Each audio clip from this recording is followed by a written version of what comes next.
Друзья, приветствую вас на своем канале Словения с Хельга Вайт. Сегодня, 24 декабря, когда я записываю для вас эти новости, вся Европа празднует католическое Рождество. И если вы тоже отмечаете католическое Рождество, то я вас поздравляю с этим праздником.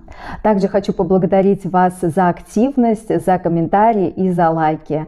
Это меня очень поддерживает и дарит мне отличное настроение, придает сил к дальнейшим выпускам.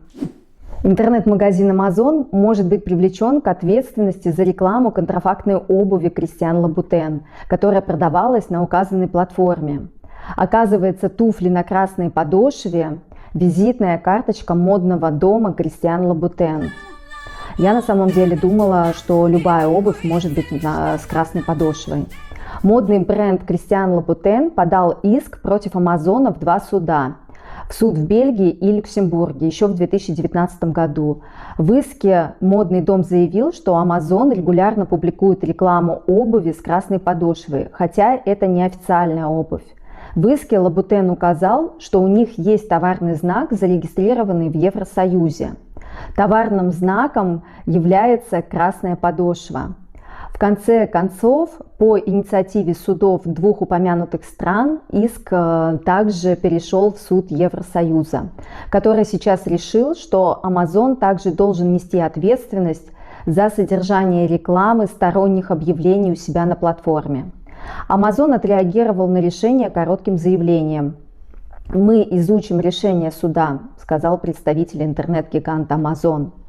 На основании этого постановления Amazon будет вынужден изменить свою бизнес-модель и должен будет прекратить вводить клиентов в заблуждение. По словам представителя Лабутена, на данный момент они не намерены требовать компенсации от Amazon. «Мы не говорим о деньгах, по крайней мере на данном этапе.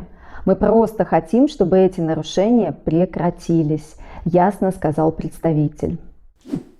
Может ли Африка снабжать Европу газом?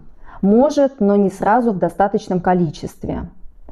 После российского вторжения в Украину Европейский Союз стал еще более полон решимости избавиться от своей энергетической зависимости от России, которая до сих пор удовлетворяла около 45% потребностей Европы в газе или поставляла до 150 миллиардов кубометров газа в год. Еще до войны в Украине и тем более после ее начала европейские страны стали обращаться к другим странам, откуда они уже импортируют газ, таким как США, Катар и Азербайджан, а также к Африке для увеличения поставок. Помимо традиционных африканских экспортеров газа, таких как Алжир, Нигерия и Египет, из-за высокого спроса в последние месяцы все чаще обращают внимание на другие африканские страны, где обнаружены месторождения газа. Многие эксперты считают, что Африка является наиболее удобным выбором для снабжения европейского рынка газом из-за своей близости и огромных запасов. За последние десятилетия до 40% новых мировых запасов газа было обнаружено в Африке. Особенно в Сенегале, Танзании, Мозамбике. Но его эксплуатация все еще находится в зачаточном состоянии, а проекты все еще находятся на начальных стадиях. Поэтому они еще далеки от перекачки больших объемов. Не хватает инфраструктуры и возможностей для скорейшего наращивания производства. В данный момент Европейский Союз ищет немедленные поставки, поэтому нельзя ожидать многого от Африки за столь короткое время. Известные производители, такие как Алжир, Нигерия и Египет, уже снабжают Европу. Но возможности для удовлетворения европейских потребностей, к сожалению, ограничены. Район Бохень получил признание Всемирной туристической организации.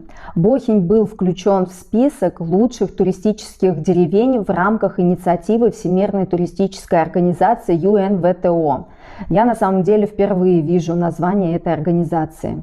В список вошли 32 направления из 18 стран мира, которые были отобраны из более чем 130 заявок из 57 стран. Включение Бохень в престижный список подтверждает исключительную ценность и эффективность этого места в сфере сельского туризма. Бохень демонстрирует уникальное природное и культурное богатство. На самом деле я очень рада, что Бохень получил такую престижную награду. Регион Бохень является моим самым любимым регионом Словении. Друзья, на этом мои короткие праздничные новости закончились. Не забывайте, пожалуйста, подписываться на канал и ставить лайки. Пока-пока!